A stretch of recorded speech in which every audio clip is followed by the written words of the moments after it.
Welcome back to Leeds Lately, where this time I'll be reacting to Leeds United going down 1-0 to Brighton at home. Now, some of you watching this video may have watched my preview of this game, where I picked out certain things like a danger man, analysed the style of play that Brighton would try and utilise against us, and predicted the scoreline.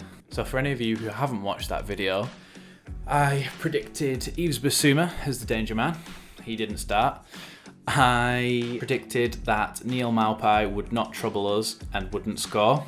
He scored. And I also predicted that Rafinha and Jack Harrison would score our 2 goals in a 2-1 victory. Yeah, that didn't pan out. So let's get into what happened in this week's game where, like I said, Leeds went down 1-0 to Brighton at home. First of all, I want to mention the pitch, because the pitch is awful. It's bobbly. Honestly, it looks like a Sunday League pitch. For anyone who doesn't know, Leeds have been planning to replace the pitch for a while. They were going to replace it in preparation for this Premier League season. The Championship season was delayed last season and postponed and came back on again later than usual. So there was actually a smaller break between the seasons. This didn't allow the club time to replace the pitch, so we're left with the pitch that we've had for God knows how many years. And it's bobbly and it's cut up, and it's starting to show because our style of play really, it suits a slick, fast pitch. We don't get that at home, and I honestly think that's showing in our results. Granted, we had won the last 2 home games, but I do think it slows us down and it is a detriment to our style of play. If COVID doesn't cause another Premier League postponement to replace the pitch, and next season, should we survive, which I think we will, I think this is a minor blip, and I think we only need 4 wins maybe to stay up this season given how it's going. So obviously I don't like losing, but it's not horrendous. We can bounce back from this. So now let's get into how the game actually went, and as usual I've took notes.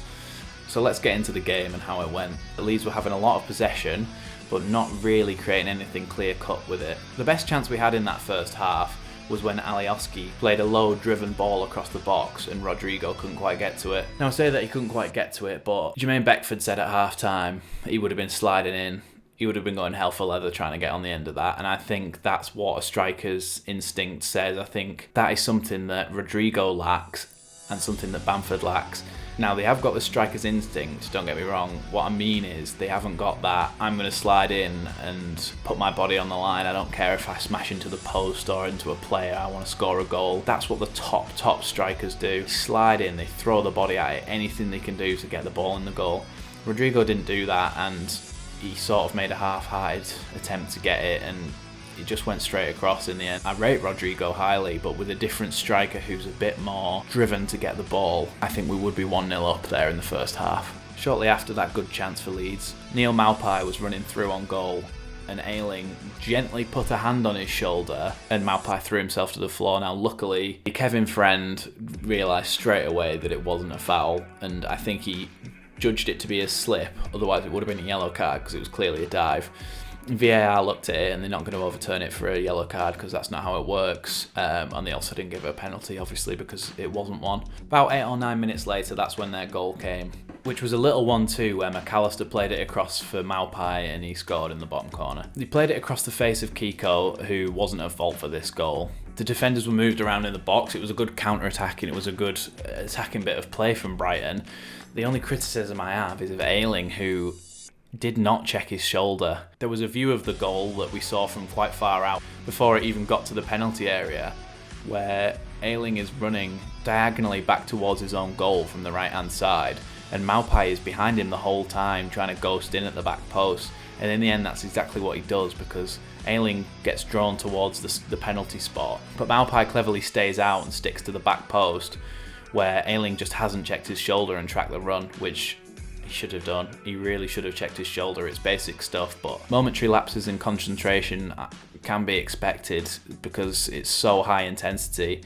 I just think it was an avoidable goal. It was defendable. At half-time, there were no changes for either side. I personally thought that Bielsa was going to bring someone on. I didn't know if he needed to, because I'm not the great Bielsa, but I thought he would bring some substitutes on. But in the second half, we did start a lot better and we were creating more chances. Leeds had a very good chance on 50 minutes.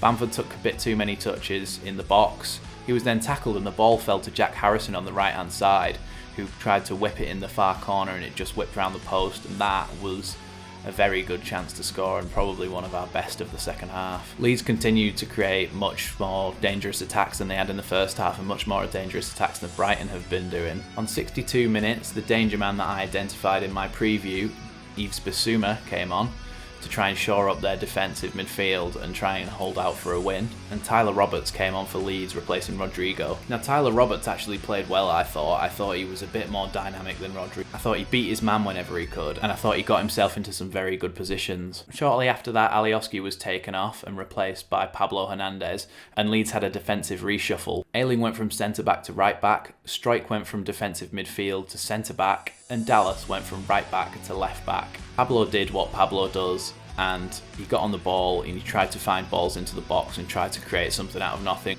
tried to create that spark. In the end, obviously we didn't score, but you can see that he's still got that in him, and he's still a very valuable member of the squad. I just think that being 35 now, he hasn't got the legs to play in Bielsa's style consistently, and he will be a good bench player for us this season. To summarise then, we just weren't good enough in attack. I thought defensively we were pretty sound, apart from obviously the one lapse in concentration where Ayling didn't check his shoulder and track Maupai's run at the back post. But we were okay. We weren't great in the first half. We ramped it up in the second half, but we just didn't have that killer instinct in the final third. We didn't have the final ball into the box or the final strike on goal. We had some shots, but Brighton, credit to them, actually just kept us down to a minimum. With those three at the back, our crosses into the box were never going to work because they're so much bigger than our attackers. They were always just heading those away all day, and they were happy to let us do that. I thought Kiko was okay. I didn't think that he really had much to do, but when he did, he looked like he was assured, which at the moment I'm sure his confidence isn't very high, but he did okay today. So that's it for this video. If you want to follow me on Twitter, that's Leeds_lately, where I'll be posting regular Leeds content, including links to my videos and opinions on all things Leeds. Join me next time when I'll be previewing Leeds versus Newcastle.